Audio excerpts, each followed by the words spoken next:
Three Ghosts of the Fields. This story is true. It happened to a farmer in Colombia, and he paid for the truth with something more precious than his own life. If you are listening to this at night, I suggest you turn on every light in your house, because what he saw in that field may already be watching you. My name is Miguel Vargas, and this is why I never returned to that land. 3 people died on my family's property. I did not know this until they started appearing to me, and when I discovered who killed them, I wished I had never learned the truth at all. I was born in the rural highlands of Antioquia, Colombia in 1965. My mother used to tell me that on the night I came into this world, lightning struck the old ceiba tree outside our window. My grandmother, a woman whose eyes had gone white with cataracts, whispered something that my mother never forgot. She said I would see things others could not see. She prayed for God to protect me. My mother did not believe her. She thought it was the rambling of a dying woman, but I have come to understand that my grandmother was right about everything. My father, Antonio Vargas, was a simple farmer. He owned a piece of land near the village of San Jeronimo, about 20 hectares of fertile soil that stretched toward the east where endless cornfields swayed in the mountain wind. To the west the land ended where El Monte Negro began, the Black Forest. Nobody knew exactly why people called it that. Some said it was because the trees grew so thick that sunlight could never reach the ground. Others whispered that it was a place where guilty souls were trapped forever. My father just laughed whenever someone mentioned the stories. He said every forest had shadows, and that was nothing to be afraid of. I grew up in a small wooden house about 2 kilometers from the fields. Every morning I woke at 4 o'clock with my father. My mother would prepare hot corn porridge while the darkness still pressed against the windows. We ate quickly, then walked to the fields before the sun rose. My father taught me everything: how to read the clouds for weather, how to know which insects helped the crops and which ones destroyed them, how to listen to the soil. He used to press his palm against the dark earth and say that this land was the bones of our ancestors. Every seed we planted was a prayer of gratitude to those who came before us. I love that land. I love the smell of wet soil after the afternoon rains. I love the sound of wind rushing through the corn stalks that grew taller than my head. I loved the chorus of insects that sang every night until dawn. That was my entire world, simple, peaceful. I believed it would stay that way forever. I married Carmen in 1985 when I was 20 years old. She was the daughter of a coffee farmer from the neighboring village, a gentle woman with kind eyes and a laugh that could brighten the darkest room. We built our life together on that land, and within a few years we had 2 children. Andres came first in 1983, before we were even married. Carmen's father nearly killed me when he found out, but we made things right. Then Lucia arrived in 1986, completing our family. My father died in the dry season of 1990. I was 25 years old. He passed in his sleep without pain, without struggle, like a candle that had burned down to nothing and simply went out. My mother cried for 7 days. I did not cry, not because I did not love him, but because I knew he would not want to see me weak. According to his will, the land passed to me. That was when everything changed. The first 5 years after my father's death were ordinary enough. Carmen stayed home to care for the children while I continued my father's work. Every day I drove his old Ford tractor across the fields, plowing the same earth that 4 generations of my family had cultivated. Andres was growing into a strong boy, already helping me with small tasks around the farm. Lucia followed her brother everywhere, her laughter echoing across the cornfields. I remembered the exact day when my life split into before and after. It was March 1995. The rainy season had just ended. I went to the fields earlier than usual to take advantage of the good weather. The sun had not yet risen. Darkness wrapped around everything like a burial shroud. I could smell the coffee Carmen had made, the black, bitter kind that farmers drink to keep themselves awake. The air was cold. Mist hung so thick over the fields that I could barely see 10 meters ahead. Around 7 in the morning, I was driving the tractor toward the boundary where my land met El Monte Negro. The soil there was still damp from the months of rain and needed to be turned. I was focused on keeping the plow straight when I felt something that made every hair on my body stand up. Someone was watching me. The feeling was not like when a neighbor walks behind you on the street. This was heavier. It pressed against my shoulders like invisible hands. I turned around. Nothing. Only the cornstalks swaying in the breeze. Only the mist curling between the rows like pale fingers reaching for something they could not grasp. Probably an animal, I told myself. A deer from the forest. Maybe one of the stray dogs that sometimes wandered in from the village. I went back to work. But the feeling did not leave. All day long I kept turning my head, kept looking over my shoulder. I could not shake the sensation that someone stood just behind me, breathing against my neck. That night I told Carmen I felt strange. She touched my forehead and said I did not have a fever. She made me drink lemon water and told me to rest. I did not tell her about the watching. I did not want her to think something was wrong with me. For the next several days I noticed small things. On the third day I heard crying. It came from somewhere deep in the forest, a sound so faint I could barely make it out over the tractor engine. I thought it was a bird, some kind of animal making a noise I had never heard before. On the fifth day, the tractor stalled 3 times in the same spot near the tree line. The engine was old, I reasoned. It needed maintenance. On the 7th day, I saw something white moving between the trees. Just a flash, gone before I could focus on it. Mist, I decided. The morning fog playing tricks on my eyes. All of these explanations made sense. All of them were logical. And all of them were lies I told myself because I was not ready to face what was really happening. On the 10th day, I saw her. The sun had risen, but the mist had not yet burned away.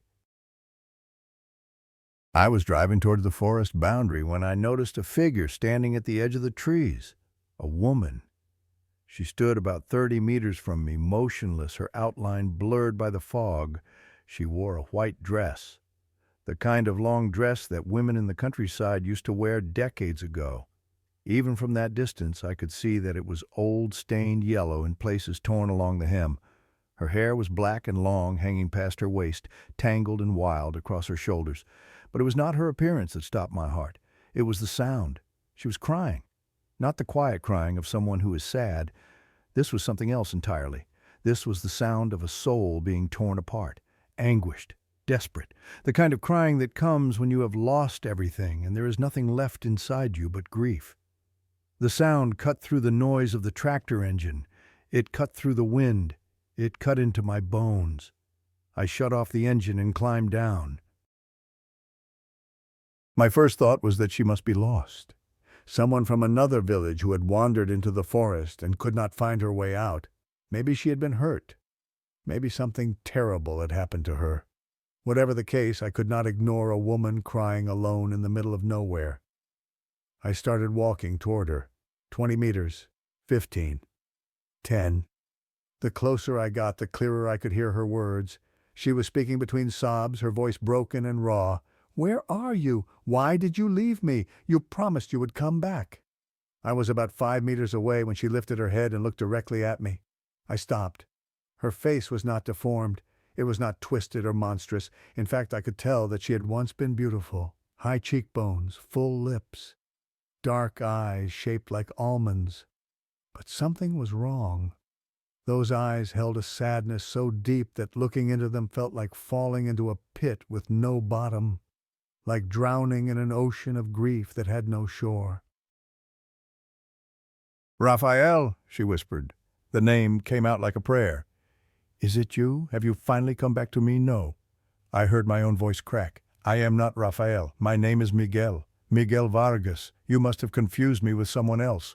Her face twisted, not in anger, in pain. Pain so pure and overwhelming that I felt it echo in my own chest. She moved toward me. Her arms reached out. Her fingers stretched like she wanted to hold me, to pull me close, to never let go. "Do not lie to me." She was sobbing now, her whole body shaking. "I know it is you. I have been waiting so long, so long. Please, please do not leave me again." I stepped backward. My boot caught on a root and I nearly fell. Fear was climbing up my throat now, cold and sharp. "I am not him." I spoke louder this time, trying to sound firm, even though my hands were trembling. "I do not know who you are. I have never seen you before." She stopped. We stood there frozen, less than 2 meters apart. Close enough that I could smell her now. Not the smell of perfume. Not the smell of a living person. Something else. Damp earth, rotting leaves, the scent of something that had been buried for a very long time. Then she vanished, not slowly, not fading like smoke. One instant she was there, solid and real, her eyes boring into mine. The next instant there was only empty air, as if she had never existed at all. I did not move. I could not move. My heart was pounding so hard I could feel it in my teeth. Sweat ran down my back despite the cool morning air. I looked at the ground where she had stood. There were no footprints. The grass was not bent. There was no sign that anyone had been there. I ran back to the tractor. My hands shook so badly that it took me 3 tries to start the engine. I drove away from that place as fast as the old machine could carry me. I did not look back. I was afraid of what I might see if I did. That night I lay awake, staring at the ceiling. Every time I closed my eyes, I saw her face, those dark, bottomless eyes. I heard her voice asking me if I was Rafael. I smelled that terrible smell of earth and decay. I tried to convince myself it was a hallucination. The heat, the exhaustion, the stress of managing the farm alone. My mind had simply created something that was not there. It was the only explanation that made sense. But deep down in that place inside us where truth lives even when we refuse to look at it, I knew I was lying to myself. The woman was real. Her crying was real. And the way she disappeared before my eyes was something no amount of heat or exhaustion could explain. I thought that was the worst of it.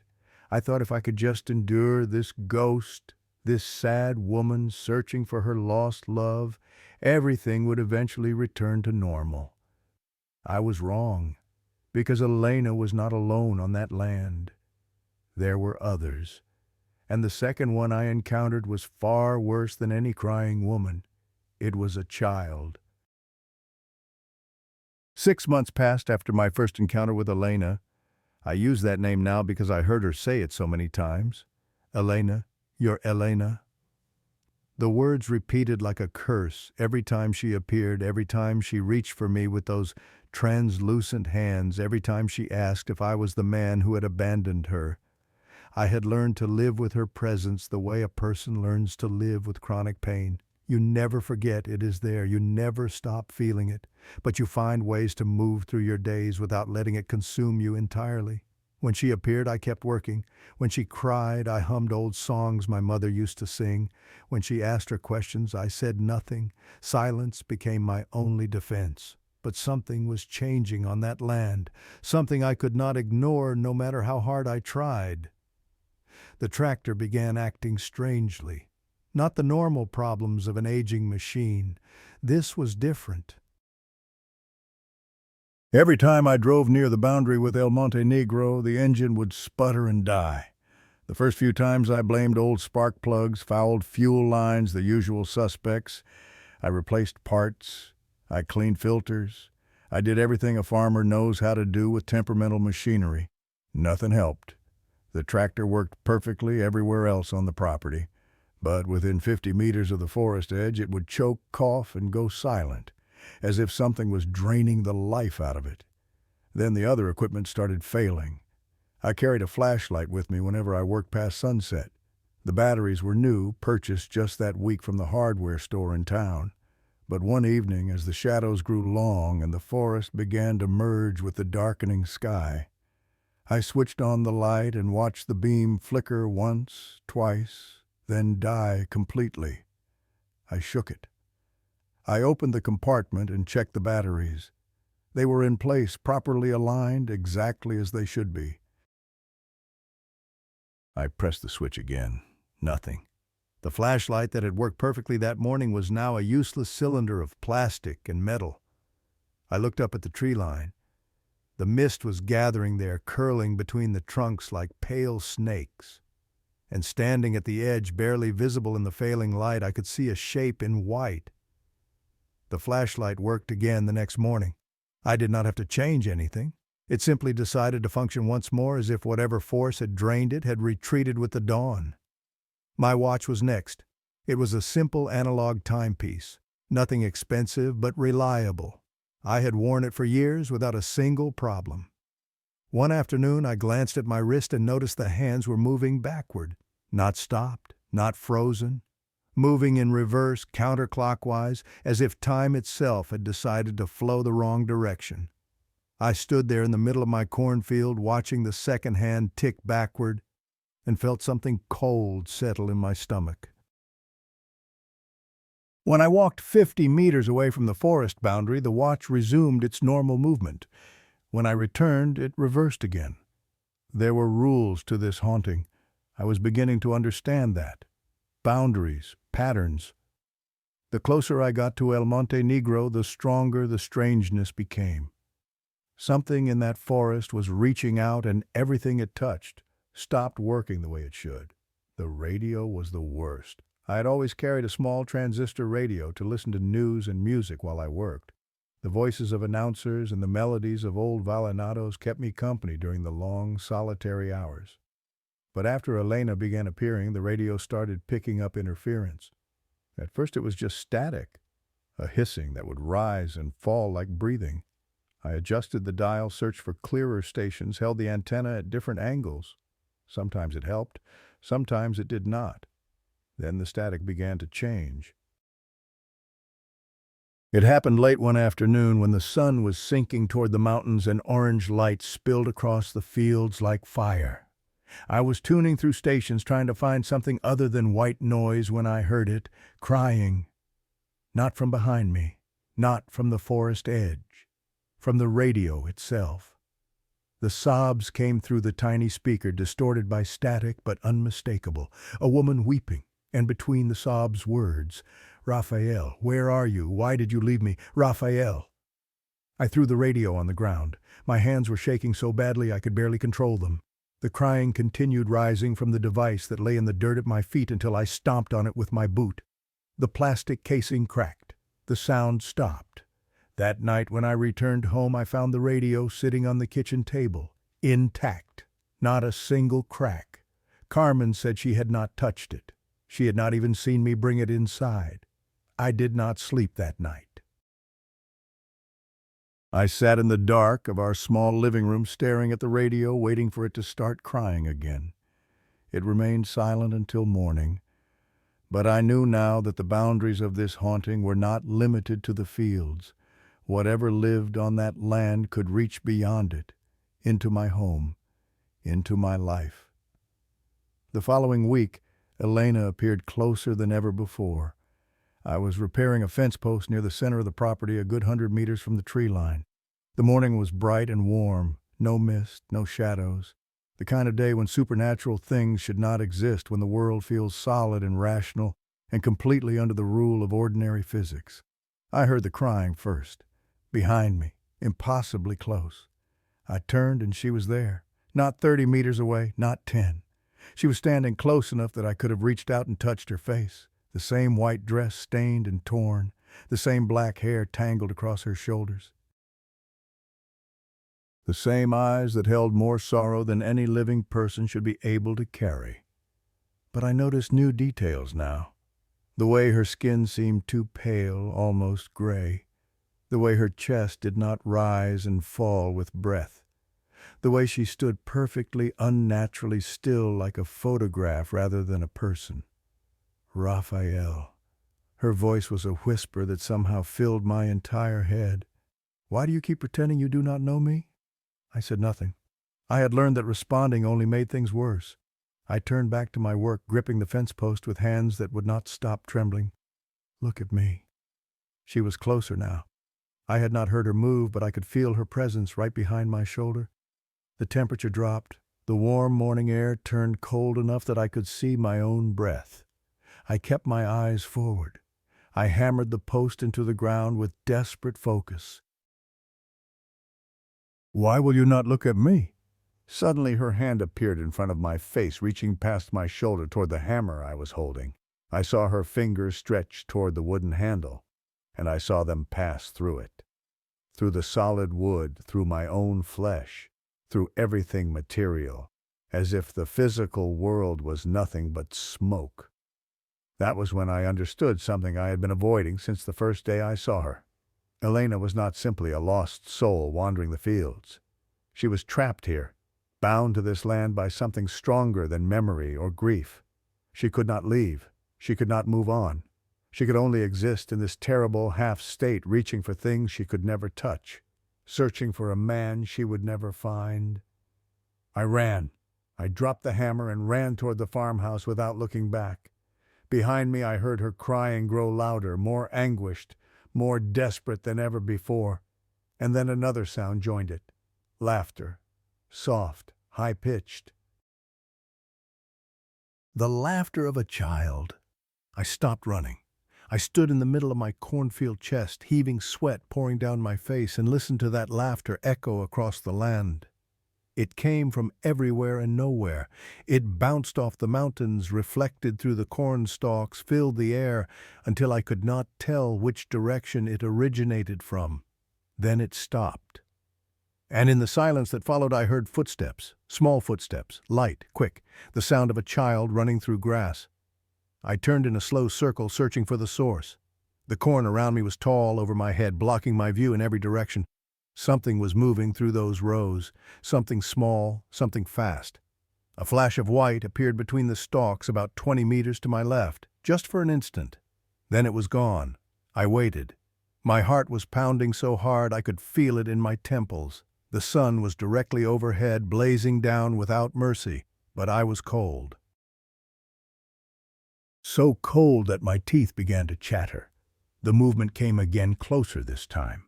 A glimpse of pale clothing, a suggestion of dark hair, then nothing.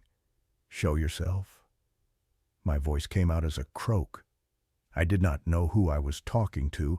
I did not know what I expected to answer. For a long moment, nothing happened. The corn swayed gently in the breeze. A bird called somewhere in the distance. The world held its breath.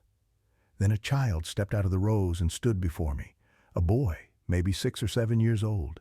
He wore clothes that looked like they had come from another era. A white button-down shirt, yellowed with age and torn at the sleeves. Black trousers that ended above his ankles, frayed at the cuffs. His feet were bare, caked with dirt, as if he had been walking without shoes for years. His face was thin, too thin. His cheeks were hollow, his eyes too large for his skull. He looked like a photograph of famine, of neglect, of a childhood that had been stolen before it could begin. But those eyes, those dark, enormous eyes, they held the same impossible depth as Elena's, the same well of sorrow that seemed to go down forever. The boy stared at me. I stared back. Neither of us moved. Then he ran, not toward me, away. Back into the corn, disappearing so quickly that I almost believed I had imagined him. I heard his footsteps for a few seconds, growing fainter, and then nothing. Silence reclaimed the field. I did not tell Carmen about the boy. I barely spoke at all that evening. I sat at the dinner table while Andres talked about school, and Lucia showed me a drawing she had made, and I felt like a stranger in my own home. Like I had stepped into a world that looked like mine but was not. Like the real Miguel Vargas was still standing in that cornfield, frozen with fear, while some hollow copy had taken his place at the family table. The boy appeared again the next day, and the day after that, and every day for the following week. He never came close at first. He watched from the edges of the field, half hidden behind stalks, his pale face turning to follow my movements like a flower following the sun. Whenever I looked directly at him, he ran. Whenever I pretended not to notice, he crept closer. He was testing me, learning my patterns, deciding whether I was safe. I began to understand his nature in small pieces. He never left footprints. I checked every place where I'd seen him walking, and the grass was never bent, the soil never disturbed. He did not cast a shadow even when the sun was at its strongest. And his clothes, I realized, never changed. The same shirt, the same trousers, the same bare feet, day after day, exactly identical. He was like Elena. He was one of them, another soul bound to this cursed land. But while Elena filled me with pity and dread, the boy inspired something different. Something sharper, a pain in my chest that had nothing to do with fear. He was so young. Whatever had happened to him, whatever had trapped him here, it had stolen an entire life that had barely begun. Every time I saw his thin face and hollow eyes, I thought of my own son. Andres was 12 years old now, healthy and strong, with decades stretching ahead of him. Lucia was 9, full of energy and joy. This ghost boy had been denied all of that. He had been denied everything. On the 10th day after his first appearance, I decided to try something different. I saw him watching from about 30 meters away, half concealed behind a thick stalk of corn. Instead of looking at him directly, I sat down on an overturned bucket and began to eat my lunch. Carmen had packed me tortillas and cheese, a bottle of agua panela, a small orange. I ate slowly, deliberately humming one of the old lullabies my mother used to sing. Out of the corner of my eye, I watched the boy. He hesitated. His head tilted to one side like a dog hearing an unfamiliar sound. Then slowly, carefully, he began to move toward me. 5 meters closer. Then 5 more. He stopped frequently, ready to bolt at the slightest provocation. But he kept coming. I did not look up. I peeled my orange with exaggerated care, letting the bright citrus smell fill the air. I hummed a little louder. The boy stopped about 3 meters away, close enough now that I could see the details I had missed before, the dirt beneath his fingernails, the scabs on his knees, the way his lower lip trembled slightly as if he was fighting the urge to cry. He was afraid of me. This ghost, this spirit, this impossible thing that should have terrified me beyond reason, he was afraid that I might hurt him. I looked up slowly, keeping my movements gentle and calm. "Hello," I said softly. "What is your name?" He did not answer. His body tensed, ready to flee. "It is all right." I held up the orange, offering him a segment. "I am not going to hurt you. Are you hungry?" His eyes fixed on the fruit. Something moved across his face. Not quite recognition. Something older, deeper, a memory of a sensation he could no longer feel. I set the orange segment on the ground between us and leaned back, giving him space. For a long time, neither of us moved. The sun beat down, the wind rustled through the corn. Somewhere far away, a rooster crowed, even though it was long past morning. Then the boy spoke. His voice was rough, cracked like a door that had not been opened in decades. The words came out slowly, each one dragged up from some deep and painful place. "Are you my father?" The question hit me like a physical blow. I felt the air leave my lungs. I felt my hands start to shake. "Are you my father, not Rafael?" Not the name Elena kept calling, but father, papa, the word every child uses for the person who is supposed to protect them. "No," I heard myself answer. My voice sounded strange in my own ears. Distant, hollow. "I am not your father. I am sorry." The boy's face changed. The hope that had flickered there so faint I had almost missed it went out like a candle in a hurricane. His features crumpled. His shoulders sagged. He suddenly looked even smaller than before, even more fragile, as if my words had physically diminished him. "I know," he whispered. "I know you are not, but I keep hoping. Every time I see someone, I hope that maybe this time it will be him, that maybe he finally came back." He turned away, but he did not run this time. He walked, slowly, each step heavy with a grief that should have been impossible for someone so young. His head hung low, his arms dangled at his sides. He looked like a person walking toward their own execution, resigned to a fate they could not escape. He looked like someone who had already died. "Wait," I called after him. "Please, tell me your name. Tell me what happened to you." He paused at the edge of the corn rows. He turned his head, not quite looking at me, his profile sharp against the golden stalks. "My name is Pablito," he said. "I have been waiting for my father for a very long time. He promised he would come back. He promised he would never leave us." Then he stepped into the corn and disappeared. This time I did not find him, no matter how long I searched. I walked through every row, called his name, until my voice went hoarse, stayed in the fields until the sun set and the darkness made it impossible to continue. Pablito was gone. Back to whatever place these spirits went when they were not manifesting. Back to the emptiness between appearances. I walked home in the dark, my mind churning with questions I could not answer. Elena searched for her husband. Pablito searched for his father.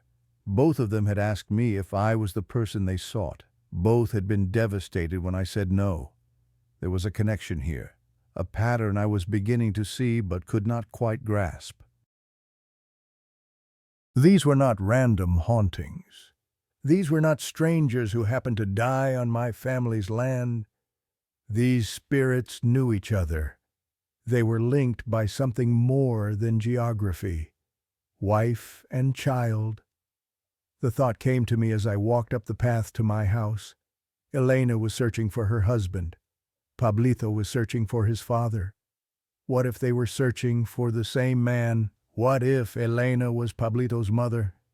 If that was true, then somewhere on this land there had been a family, a husband, a wife, a child.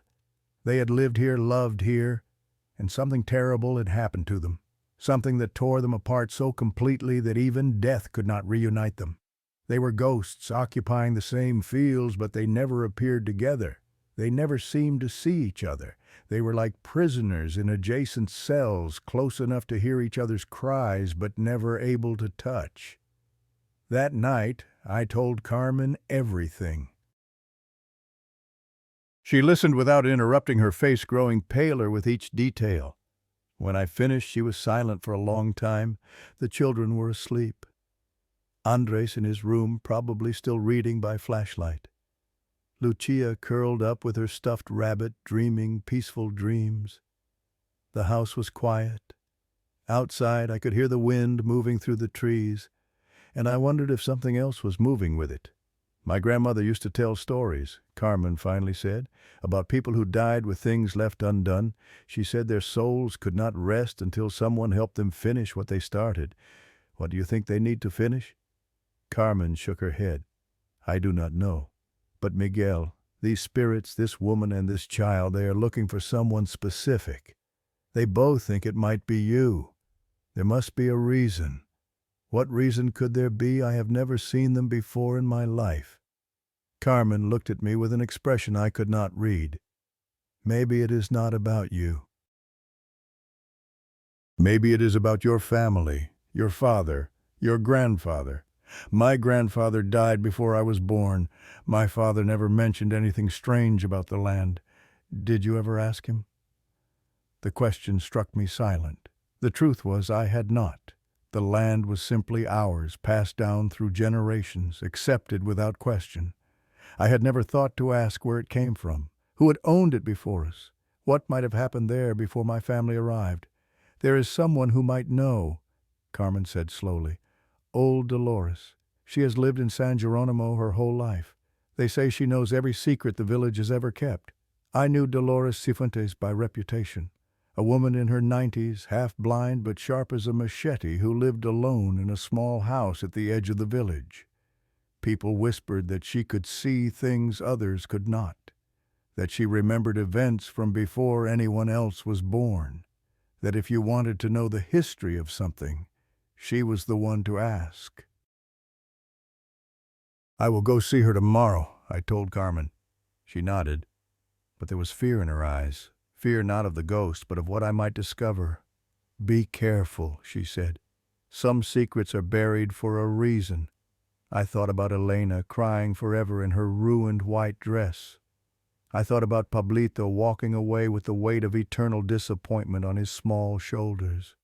I thought about my grandfather who had somehow acquired this land, and my father who had never spoken of its history. "I need to know," I said. "Whatever happened here, whoever these people were, I need to understand." Maybe that is the only way to help them. Maybe that is the only way to end this. I found Dolores Cifuentes sitting on her porch the next morning wrapped in a black shawl despite the heat, her milky eyes staring at nothing and everything at once. The walk to her house had taken me through the oldest part of San Geronimo, past adobe walls crumbling with age, past gardens overgrown with weeds, past the small church where my parents had been married and my children had been baptized. The village felt different that morning, quieter, as if the buildings themselves were holding their breath, waiting to see what I would discover. Dolores did not look up when I approached, but she spoke before I could announce myself. Miguel Vargas. Her voice was like dry leaves scraping across stone. I wondered when you would come. You know who I am. I know everyone. She gestured to a wooden chair beside her. I have been waiting for someone from your family to ask questions for 40 years. Sit down. This will take time. I sat. Up close I could see how ancient she truly was. Her skin was like parchment stretched over bone. Her hands resting on her knees were gnarled and spotted with age. But there was a sharpness in her blind gaze that made me feel like she could see straight through me. You have seen them, she said. It was not a question. The woman in white, the boy with no shoes. Yes? How do you know about them? Dolores laughed. It was not a pleasant sound, because I was here when it happened. I was young then, 18 years old, strong and foolish and so certain that the world made sense. She shook her head slowly. I learned better. When what happened, she turned those clouded eyes toward me. Before I tell you, I need you to understand something. The truth is not always a gift. Sometimes it is a curse. Once you know what I'm about to tell you, you cannot unknow it. Are you certain you want this burden? I thought of Elena reaching through solid objects. I thought of Pablito asking if I was his father. I thought of the radio crying in my kitchen, the flashlight dying in my hands, the feeling of being watched every moment I spent on that land. I need to understand, I said. Whatever happened, I need to know. Dolores nodded slowly. Very well. Then I will tell you about the Mendoza family and about what your grandfather did to them. The name hit me like cold water. Mendoza. I'd never heard it before, never seen it in any of my father's papers or documents, but somehow hearing it spoken aloud, I felt a recognition deep in my bones, as if some part of me had always known this name was important. Rafael Mendoza was a farmer, Dolores began, like your father, like you. He came to this region in 1948 during La Violencia, when the whole country was tearing itself apart. He was running from something. We never knew what. But he found peace here in the highlands on a piece of land at the edge of El Monte Negro. The land, I whispered. My family's land. It was his land first. His land. Dolores corrected. 20 hectares of good soil. He cleared it himself with his own hands, built a small house near the forest edge, planted corn and beans and coffee. He was a hard worker, Rafael. Quiet, kept to himself, but honest. Everyone in the village respected him. What happened to him? Dolores was silent for a long moment. When she spoke again, her voice had dropped to barely a whisper. He fell in love. Her name was Elena. She was the daughter of a shopkeeper in the next village. Beautiful, they said, hair black as midnight eyes that could make a man forget his own name. Rafael saw her at a market one day, and that was it. He was lost. They married in 1950. A small ceremony, no family on either side, just a priest and 2 witnesses. They moved into Rafael's little house by the forest and started building a life together.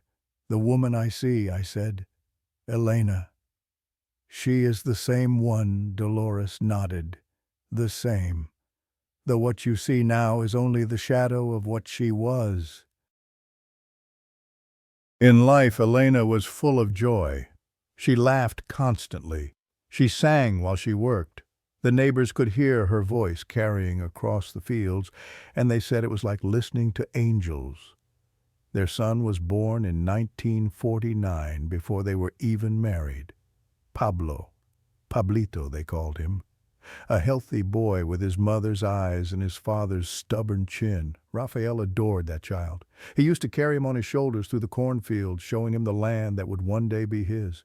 He made promises to that boy, promises that he would always be there, that he would never leave, that they would grow old together on this land, father and son, generation after generation. Dolores paused. Her gnarled hands tightened on her knees. Rafael was a dreamer. He believed that love was enough to protect his family. He did not understand that there are men in this world who take what they want regardless of who gets destroyed. "My grandfather," I said. The words tasted like ash in my mouth. Hernando Vargas. Dolores spoke the name like a curse. He came to San Jeronimo in 1955, a businessman from Medellin, they said, looking to invest in agricultural land. He had money, connections. The kind of smile that made you trust him even when your instincts screamed that you should not. He wanted Rafael's land. It was the best piece of property in the region, flat, fertile, good access to water, perfect for large-scale farming. Hernando offered to buy it. Rafael refused. He said the land was not for sale. He said it belonged to his family, to his son, to the generations that would come after. Hernando offered more money.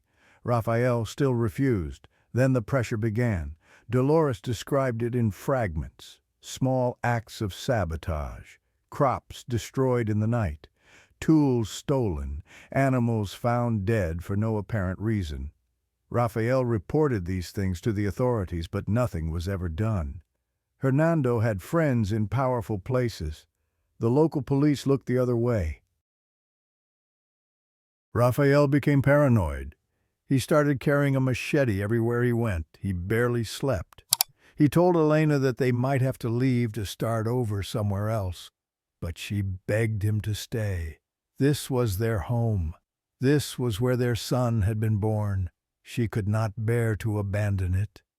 Then one night Rafael disappeared. He went out to check on the fields after sunset and never came back. Elena waited all night. When dawn came and he still had not returned, she went looking for him.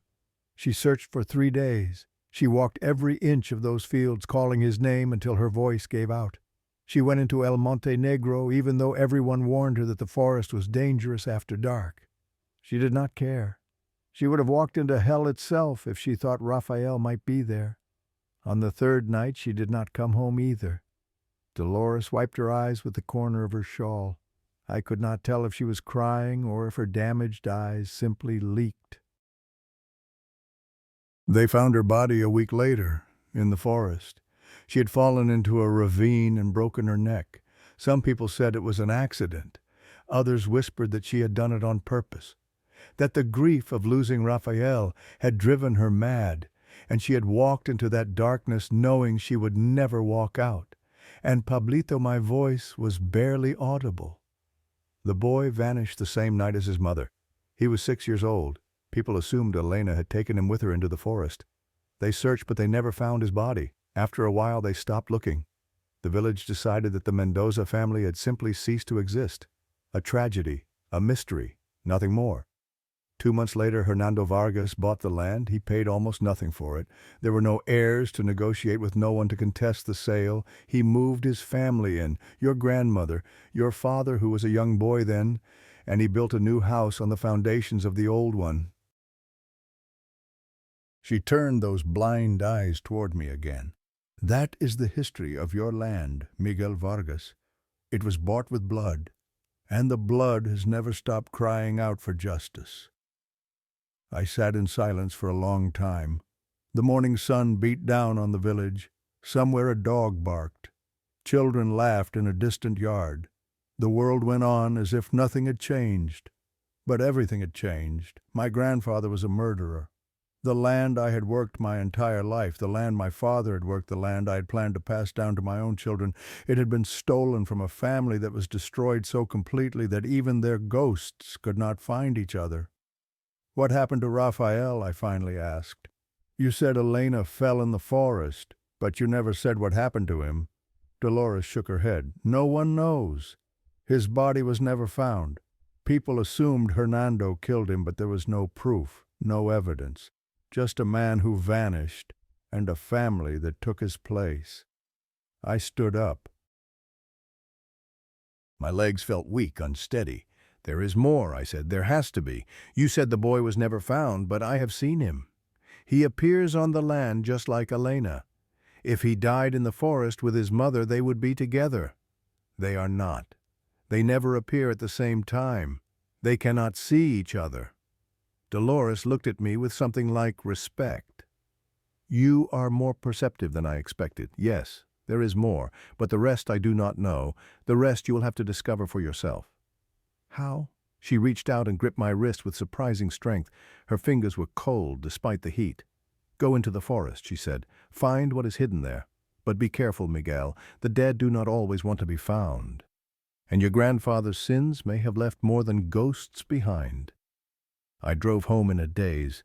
Carmen met me at the door, took one look at my face, and knew that whatever I had learned was worse than we had imagined. I told her everything. She listened without speaking, her hand pressed against her mouth, her eyes growing wider with each revelation. When I finished, she sat down heavily in a kitchen chair. "Your grandfather," she whispered. "He killed them. He killed an entire family for a piece of land. I did not defend him. I could not. The evidence was too clear, the pattern too obvious. My family's prosperity had been built on a foundation of murder. Every harvest we had ever gathered, every meal we had ever eaten, every comfortable night we had spent in our home, all of it was poisoned by what Hernando Vargas had done." "What are you going to do?" Carmen asked. I looked out the window toward the fields, toward El Monte Negro rising dark and silent against the afternoon sky. "I am going to find them," I said. "Rafael, Elena, Pablito. Their bodies must still be out there somewhere. If I can find them, if I can give them a proper burial, maybe they can finally rest." Carmen grabbed my arm. "You cannot go into that forest alone. People who go in there do not always come out.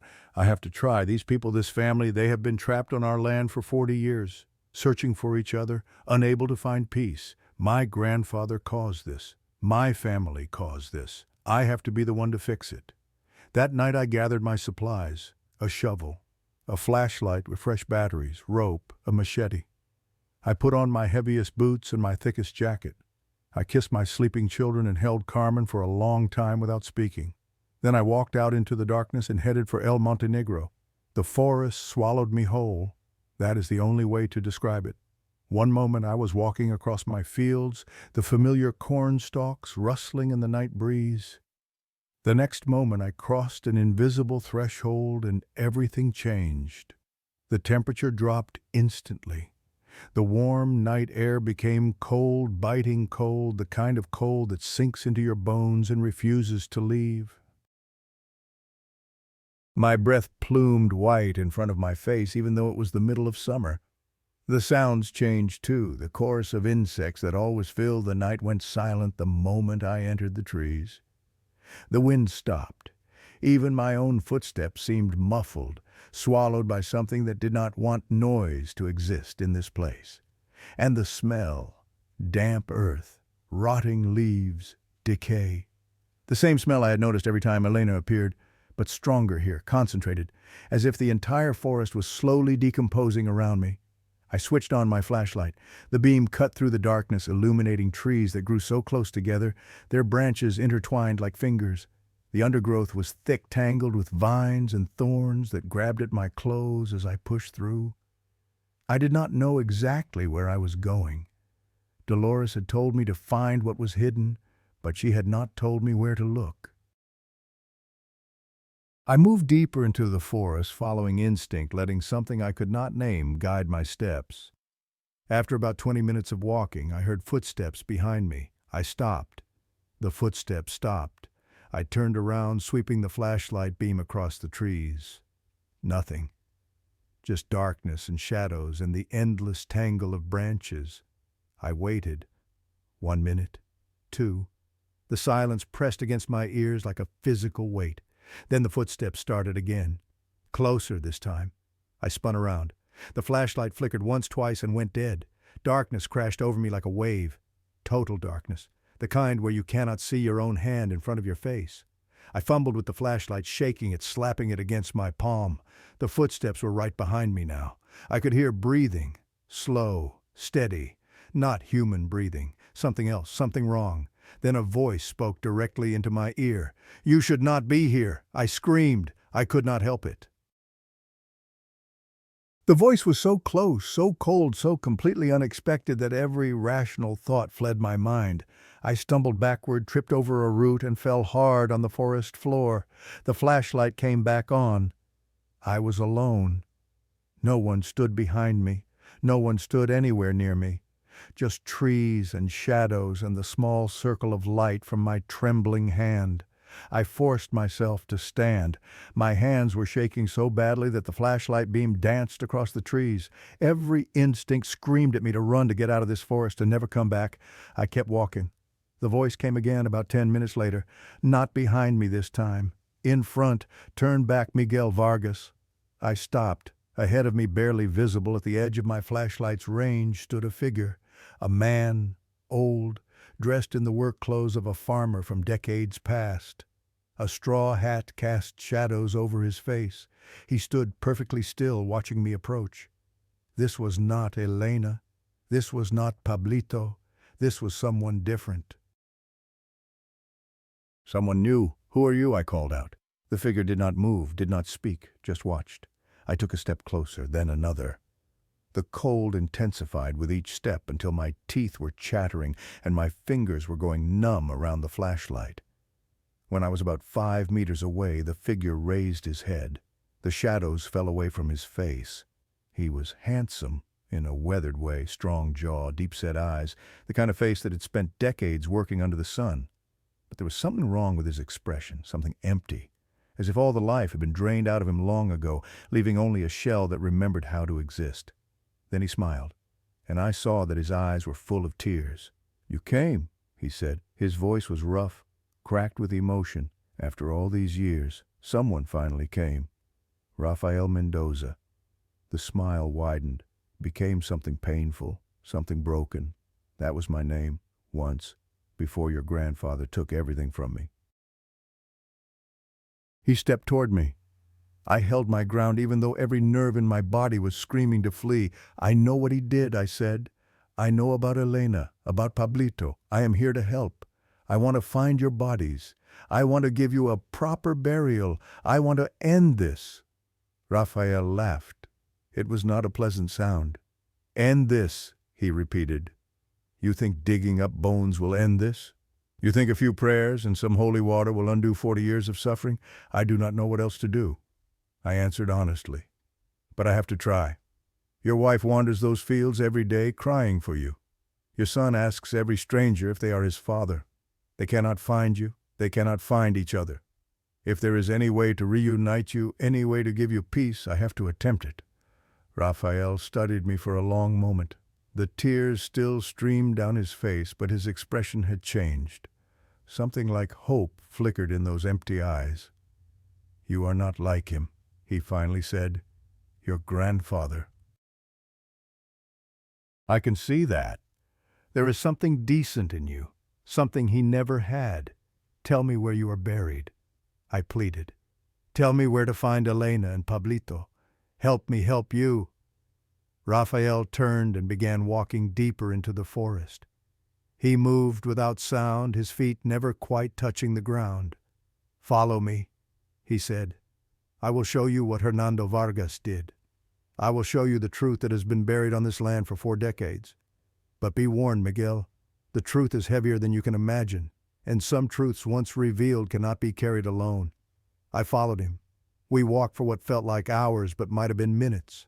Time moved strangely in that forest. The darkness never lifted, the cold never eased, and Rafael never stopped crying, never stopped leaving a trail of phantom tears that evaporated before they reached the ground. Finally, we reached a clearing.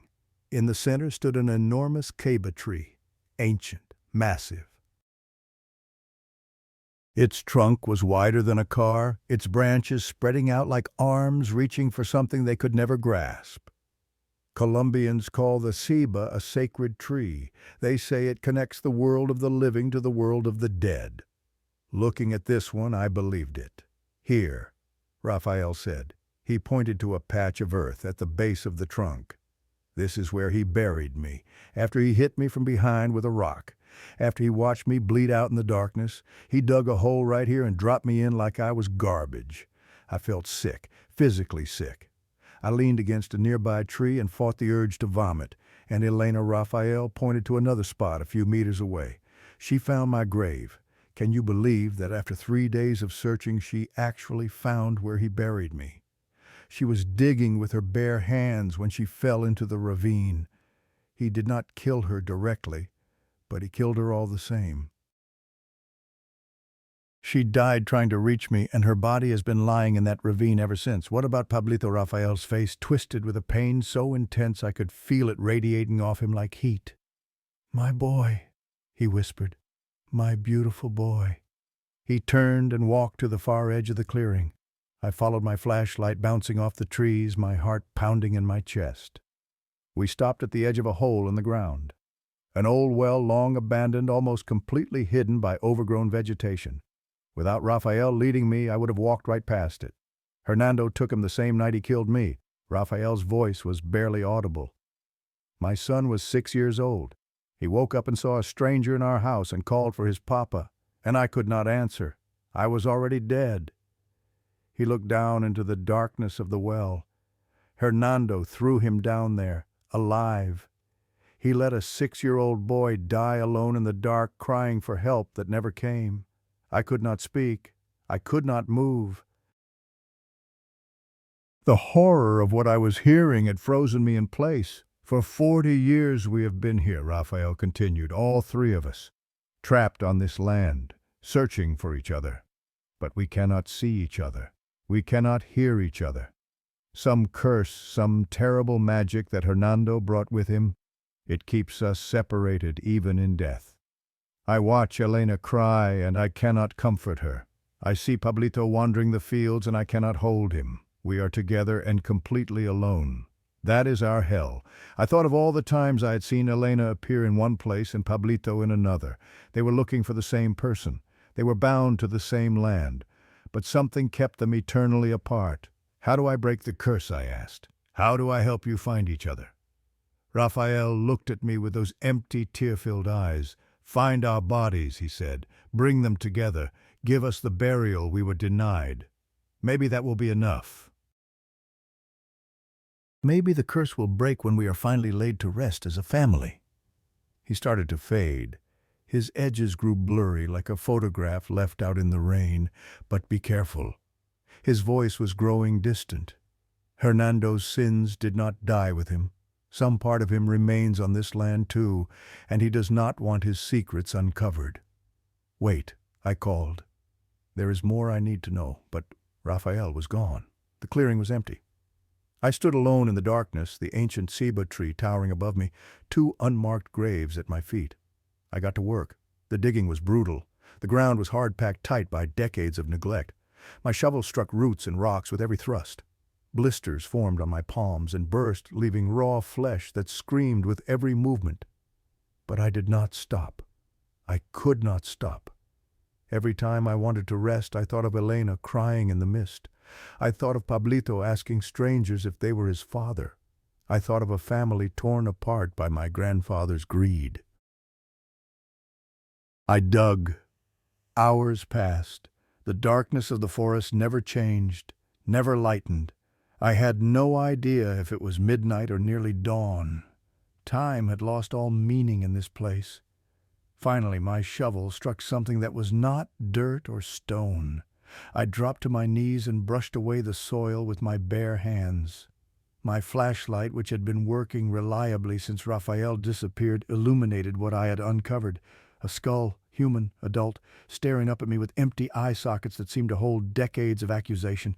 "I am sorry," I whispered to it. "I am so sorry for what my family did to you." I kept digging, found more bones, a rib cage, an arm, a pelvis, a man reduced to scattered remains buried in a shallow grave for 40 years. Rafael Mendoza had been found.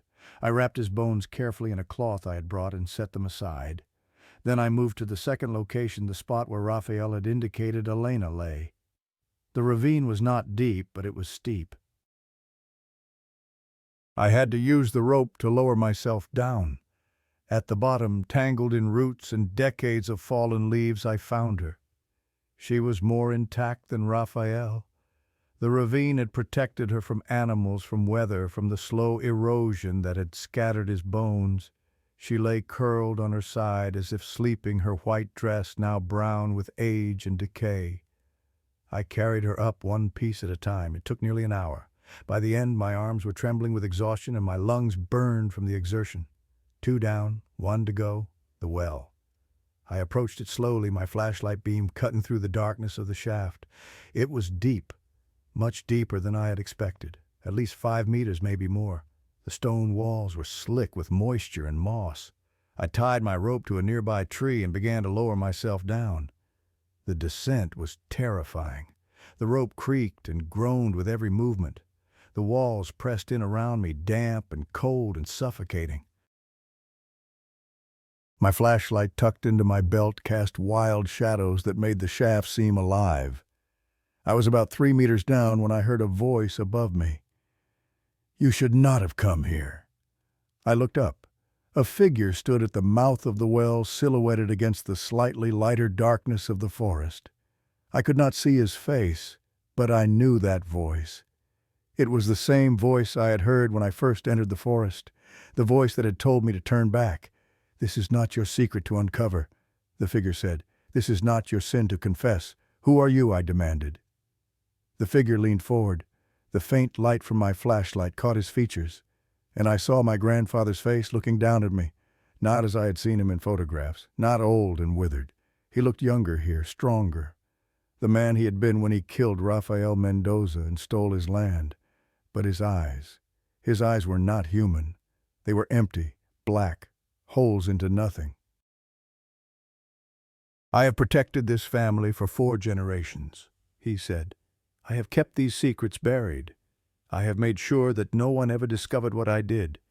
And you will not ruin everything I built. Grandfather, please. I do not know if I was begging for my life or for his soul. This has to end. The Mendozas deserve peace. Our family cannot keep building on a foundation of blood. Blood is the only foundation that lasts," he replied, "and now your blood will join theirs." He brought the knife down on the rope. The strands parted. I felt myself falling. The impact drove the air from my lungs. I hit the bottom of the well hard, my ankle twisting beneath me, pain exploding up my leg. The flashlight flew from my belt and shattered against the stone wall. Darkness, total and absolute. I lay there gasping for breath, my body screaming with pain. Above me, I heard my grandfather's voice one last time. "You will die here, just like the boy, alone, in the dark, and no one will ever find you." Then silence, complete and crushing. I do not know how long I lay at the bottom of that well. Minutes, hours, an eternity. The darkness pressed against my eyes like a physical weight. The cold seeped into my bones. The pain in my ankle throbbed with every heartbeat. I thought about Carmen, about Andres and Lucia, about all the things I would never see, never do if I died in this hole. Then I heard a sound, small, quiet, like breath being drawn by lungs that no longer needed air. A faint glow appeared in the darkness, soft, blue-white, like moonlight filtered through water. And I saw Pablito. He stood in the corner of the well, barely visible, his small form radiating that pale luminescence. He was looking at me with those enormous dark eyes. "You came," he whispered. "You came to find me." I could not speak. The pain was too intense. The shock was too great. I could only stare at this ghost child, this murdered boy, standing in the place where he had died. I waited so long. Pablito continued. "I called for Papa. I called and called, but he never came. And then I stopped calling. And then I stopped waiting. And then I was just here, always here, in the dark." He moved closer. The glow moved with him, pushing back the shadows. "But you came," he said. "You are not my Papa, but you came anyway." "I am sorry," I finally managed to whisper. "I am so sorry for what happened to you, for what my grandfather did." Pablito tilted his head. He did not look angry. He did not look accusatory. He looked sad, unbearably, impossibly sad. "It hurt," he said simply. Falling. And then the dark. And then the waiting. He reached out his small hand. It passed through my arm, leaving a trail of cold, but the gesture was gentle, comforting. But you came, he repeated. And now maybe I can see Mama again. Maybe I can see Papa. Maybe we can be together. Above us distantly, I heard someone calling my name.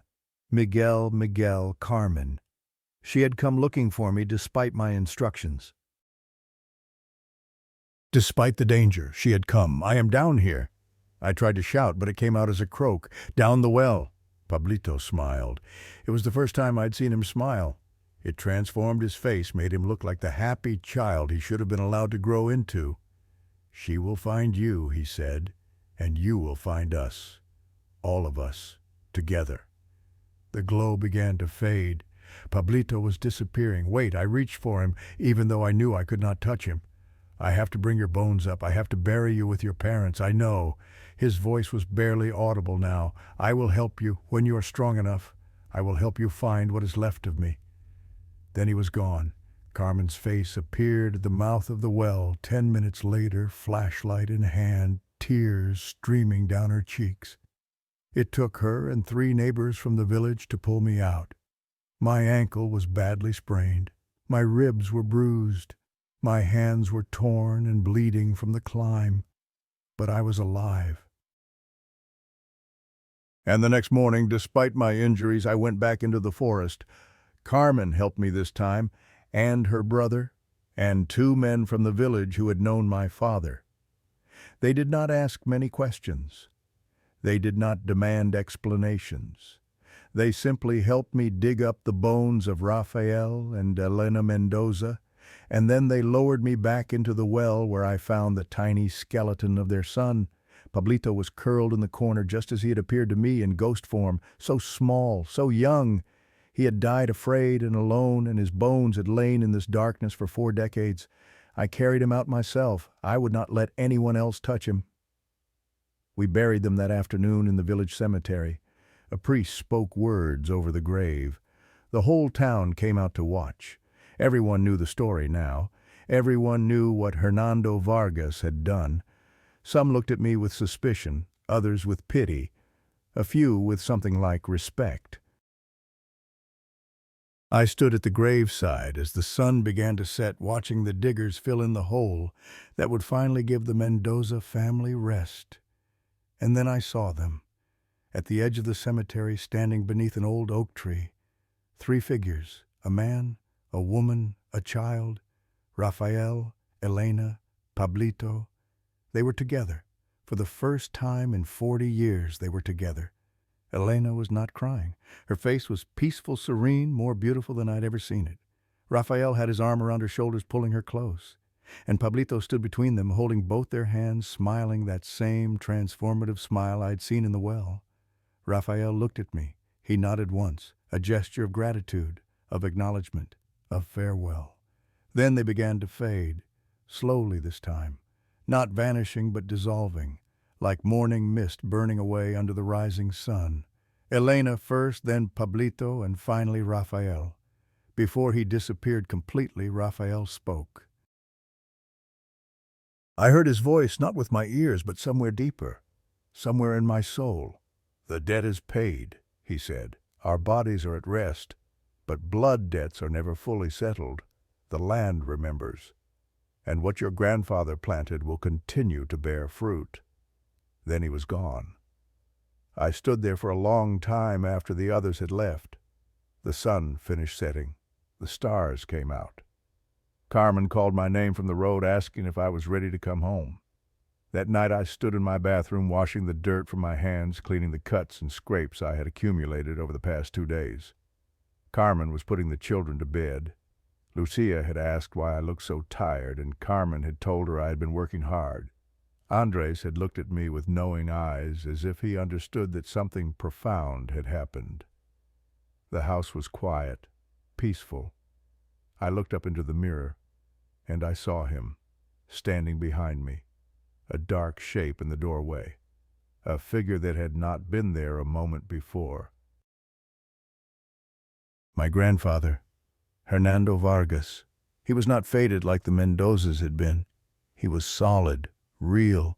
His eyes were those same empty black holes I had seen in the well. And he was smiling, a smile of triumph, of cruelty, of promise. "You think this is over?" His voice echoed in my head. "You think you can undo what I did with prayers and tears and a proper burial?" I spun around. The doorway was empty. I turned back to the mirror. He was still there, still smiling. "I paid for this land with blood," he said. "And blood is the only currency that matters. The Mendozas may be at peace, but the debt I created lives on, in the soil, in the stones, in the very bones of this property." His smile widened. "And someday, Miguel, someday that debt will come due again, not for you, perhaps, but for your children, or their children's children. Blood planted is blood that must be harvested." He began to fade, but his eyes stayed visible longest, those empty black holes boring into mine. "I will be waiting," he whispered. "I have all the time in the world." Then he was gone. I stood there staring at my own reflection, my heart pounding, my hands gripping the sink so hard my knuckles had gone white. The Mendozas were free, but my grandfather's ghost remained, and his smile promised that the horrors of that land were far from finished. 20 years passed. I did not set foot on those fields again, not once. I hired workers to tend the crops, paid managers to oversee the harvests, sold off parcels of land piece by piece, until only the core 20 hectares remained. I told everyone it was because of my ankle, which never fully healed after the fall into the well. I told them I was getting too old for manual labor. I told them I wanted to spend more time with my family. These were all lies. The truth was simpler and more shameful. I was afraid. Every night for the first 5 years I dreamed of the well, of falling through darkness, of my grandfather's face looking down at me with those empty black eyes, of his promise that the debt would come due again, if not for me, then for my children or their children after them. The dreams faded eventually. Time has a way of dulling even the sharpest terrors. By the 10th year I could sleep through most nights without waking in cold sweat. By the 15th, I had almost convinced myself that the whole experience had been some kind of extended hallucination. Stress, grief, the isolation of working alone on that land. My mind had invented ghosts to process traumas I could not face directly, almost convinced. Not quite. Because sometimes late at night I would catch a glimpse of movement in the mirror, a shadow that did not belong, a smile that was not my own. And I would remember that my grandfather's ghost had not faded with the Mendozas. He was still there, still waiting, still watching. But he never appeared directly. He never spoke to me again. And as the years passed, I allowed myself to believe that perhaps his threat had been empty. Perhaps burying the Mendozas had weakened him somehow. Perhaps the debt he spoke of had been paid after all. I was a fool. Andres turned 32 in the spring of 2015. He had grown into a good man, strong and honest, with his mother's gentle eyes and my stubborn determination. He had married a woman named Isabella 3 years earlier, and together they had given me a grandson, Mateo, 3 years old, the light of my life. Lucia had moved to Medellin to study medicine following her dream of becoming a doctor. She called every Sunday, and her voice always made the shadows seem a little less dark. When Andres came to me and said he wanted to take over the family land, I should have refused. I should have sold everything, burned the deeds, salted the earth so nothing could ever grow there again. I should have done whatever it took to keep my son away from that cursed place. Instead, I handed him the keys to the tractor and wished him luck. What else could I do? He was a grown man. He had a right to his inheritance. And I had spent 2 decades convincing myself that the horrors of my youth were nothing but fever dreams and false memories. How could I warn him about dangers I had taught myself not to believe in? 3 days after Andres started working the fields, he called me. His voice was strange, tight, controlled in a way that told me he was fighting to keep it steady. "Papa," he said, "I need to ask you something, and I need you to tell me the truth. What is it?" Have you ever seen anything strange on the land? Anything that should not be there? The question hit me like a blow to the chest. I sat down heavily in my kitchen chair, my heart suddenly racing. Why do you ask silence on the other end of the line? Then quietly I saw a woman today, in the fields. She was wearing a white dress, old-fashioned, and she was crying. I closed my eyes. The world seemed to tilt beneath me. Did she speak to you? Yes. Andres' voice cracked. She asked if I was Rafael. She asked why I left her. Papa, who is Rafael? What is happening on our land? I should have told him everything. I should have driven out there immediately and dragged him away from those fields and never let him return. But I was paralyzed, frozen by a terror I had spent 20 years trying to bury. Stay away from the forest, I finally managed. Do not go near El Montenegro. And if you see her again, do not answer her. Do not engage, just leave. Papa, what is going on? Who is she? I will explain everything, I said. Just stay away from the forest. Promise me. He promised. But I could hear the doubt in his voice, the confusion, the beginning of the same obsessive curiosity that had driven me into the darkness 2 decades earlier. That night I dreamed of Rafael Mendoza. He stood in the clearing beneath the great ceiba tree exactly as I had last seen him. But something was different. His face was not peaceful. His eyes were not grateful. He looked at me with an expression I had never seen on him before. Hunger. The debt is not paid, Miguel Vargas. His voice echoed through the dream like thunder. It was never paid. We were fools to think that burying our bones would be enough. I do not understand, I heard myself say. I found you. I gave you peace. You were together. You were free. Rafael shook his head slowly. We were never free. We were only sleeping. And now we have awakened. And now we remember what was taken from us. He stepped closer. The hunger in his eyes intensified. 3 lives, he said. Your grandfather took 3 lives, and the land demands 3 lives in return. Blood for blood, soul for soul. That is the only currency that can settle this debt. I woke up screaming. Carmen was beside me, instantly holding me, asking what was wrong. I could not answer. I could only shake and weep and feel the walls of my carefully constructed denial crumbling around me. The next morning I drove to the fields. Andres was there, standing at the edge of the property, staring toward El Montenegro with an expression I recognized too well. It was the same expression I had worn when I first started seeing things that should not exist. The look of a man whose understanding of reality was beginning to crack. They are back, I said. He turned to look at me. His face was pale, haggard. He had not slept. I saw the boy this morning, he said, the one you warned me about. He asked if I was his father. Papa, he looked so sad, so lost. We need to leave. I grabbed his arm. Now, get Isabella, get Mateo. We are leaving this place and never coming back. But before we could move, the temperature dropped. It happened instantly the way it always did. The warm morning air became cold enough to see our breath. The sounds of birds and insects cut off as if someone had thrown a switch.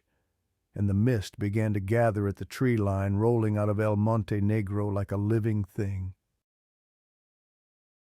They emerged from the mist together, Elena, Pablito, Rafael. But they were not the peaceful spirits I had laid to rest 2 decades ago. Their faces were twisted with rage. Their eyes burned with a cold fire that made my blood freeze in my veins. They moved toward us with a purpose I had never seen in them before, hunters approaching prey. You thought you saved us. Elena's voice cut through the air like a blade of ice. You thought your prayers and your burials would wash away what was done. She stopped about 10 meters away.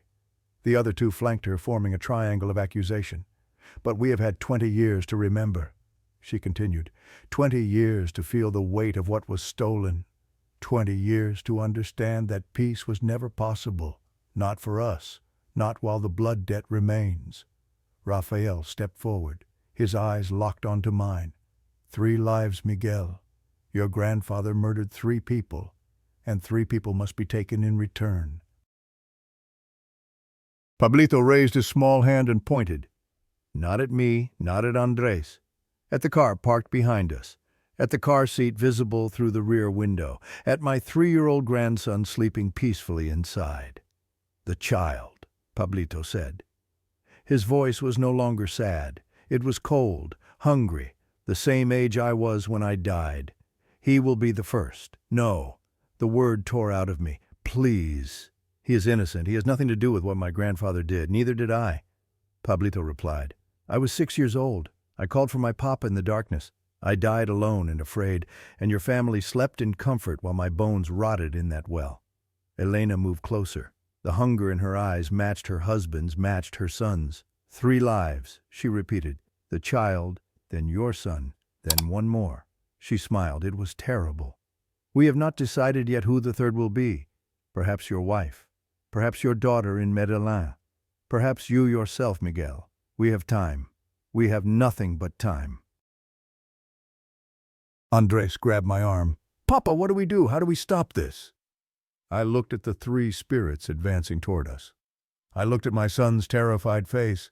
I looked at my grandson sleeping in the car, unaware that ancient forces of vengeance were converging on his small, innocent life. And I understood. Raphael's words from my dream echoed in my mind. Blood for blood, soul for soul. That is the only currency that can settle this debt. 3 lives. My grandfather took 3 lives, and the debt demanded 3 lives in return. But debts could be negotiated, payments could be redirected, and the blood of the debtor was always worth more than the blood of the innocent. Wait. I stepped forward, putting myself between the spirits and my family. "You want 3 lives, 3 members of the Vargas bloodline to balance the scales." The ghosts paused. Raphael's eyes narrowed. "That is the debt." "Then take me," I said. "I am a Vargas. My blood carries my grandfather's sin. Take my life." "Let it count for all 3, Elena laughed. "1 life for 3, that is not how debts work, Miguel. It is if that 1 life is given willingly," I replied.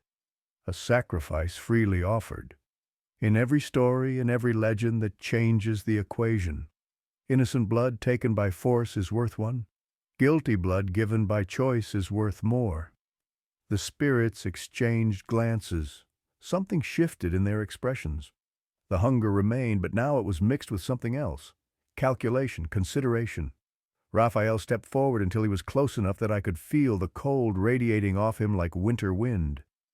"You would die for them?" he asked. "You would walk into the darkness willingly, knowing what waits there?" I looked back at Andres, at the car where Mateo slept, at the life I had built, the family I loved, the future I would never see. Then I turned back to Raphael. "A father protects his children," I said. "That is what you tried to do. That is what I am doing now. Take me. End this." "Let my family go." For a long moment no one moved. The mist swirled around us. The cold deepened. The world held its breath. Then Raphael nodded. "Tonight," he said. "Come to the ceiba tree at midnight, come alone, and the debt will be settled." The 3 spirits began to fade, dissolving back into the mist from which they had emerged. But Elena paused, half visible, her dark eyes fixed on mine. "You are not like him," she said softly. "Your grandfather. There is something decent in you. I almost wish things could be different." Then she was gone. That evening I wrote letters to everyone I loved. I told Carmen the truth, all of it, everything I had hidden for 20 years. I held Mateo in my arms and breathed in the smell of his hair and memorized the weight of him against my chest. I embraced Andres and told him I was proud of the man he had become. I called Lucia in Medellin and told her I loved her, that I'd always been proud of her, that she should keep chasing her dreams. I did not tell them where I was going. I did not say goodbye. I simply kissed my sleeping grandson's forehead and walked out into the night. The fields were dark and silent. The stars were hidden behind clouds. The only light came from the distant glow of the farmhouse windows, growing smaller with every step. I walked toward El Monte Negro. I walked toward the saber tree. I walked toward whatever waited for me in the darkness, and I did not look back. This is where my story ends. Or perhaps it is where another story begins. If you are hearing this, it means someone found the recording I left behind. It means my family survived. It means my sacrifice was accepted. I do not know what happens after tonight. I do not know if there is peace on the other side or only more darkness. I do not know if the Mendozas will finally rest or if my grandfather's curse will continue to poison this land for generations to come. But I know this: some debts can only be paid in blood. Some sins can only be washed away by sacrifice. And when the darkness comes for the people you love, sometimes the only choice is to walk into it yourself. If you ever find yourself on a lonely road at night and you hear a woman crying in the distance, do not stop. Do not investigate. Do not answer when she asks if you are the one she is searching for. Just keep driving. Because some questions should never be answered, and some debts should never be inherited. This is Miguel Vargas, and I'm going now to pay what my family owes. Goodbye.